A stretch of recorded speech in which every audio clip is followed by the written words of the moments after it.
সাধারণ মানুষকে সুলভে উন্নত চিকিৎসা পরিষেবা দিতে ত্রিপুরা শান্তিনিকেতন মেডিকেল কলেজ ও হাসপাতালে ওপিডি পরিষেবা চালু রয়েছে।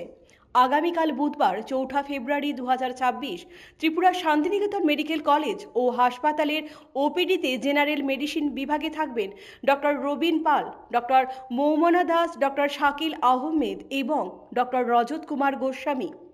জেনারেল সার্জারিতে থাকবেন অধ্যাপক ডক্টর দামোদর চ্যাটার্জি, ডক্টর মিমানি দে এবং ডক্টর দেবদীপ দেবনাথ।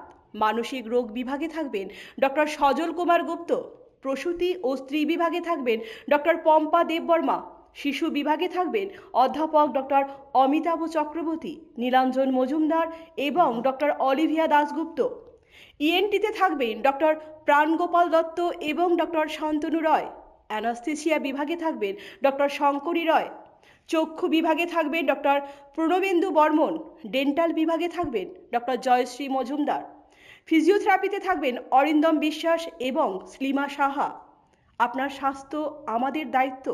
বিশেষজ্ঞ চিকিৎসক, অত্যাধুনিক যন্ত্রপাতি ও উন্নত পরিষেবা মাত্র 10 টাকার বিনিময়ে। আপনারা সপ্তাহের সোমবার থেকে শনিবার প্রতিদিন সকাল 9টা থেকে বিকেল 5টা পর্যন্ত এই ওপিডি থেকে বিশেষজ্ঞ চিকিৎসকদের কাছ থেকে চিকিৎসা পরিষেবা নিতে পারবেন।